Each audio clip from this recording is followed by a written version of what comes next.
আমরা একটা চক্ষু শিবির করব এবং এই চক্ষু শিবিরের উদ্দেশ্য যে ডোমার ডিমলায় আমরা কোনো ব্যক্তিকে অন্ধ থাকতে দিব না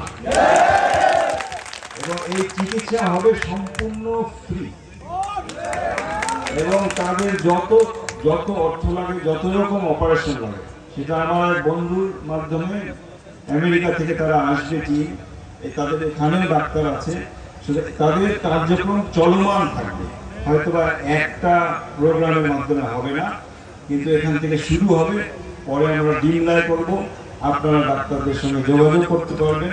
সুতরাং যে কারো যাদের চোখের সমস্যা আছে বা আপনারা জানেন, তারা এখানে তাদেরকে আমি আমন্ত্রণ জানাই আগামী 20 তারিখ ডাকবাংলায় সকাল 11টায়, সকাল 10টা-11টার মধ্যে আপনারা চলে আসবেন যারা জানেন না। এবং আমরা হেলথ সেক্টরে আপনারা দেখেছেন যে আমরা হেলথ ক্যাম্প করেছি, ডাক্তারদের মাধ্যমে ফ্রি চিকিৎসা দেওয়ার চেষ্টা করেছি।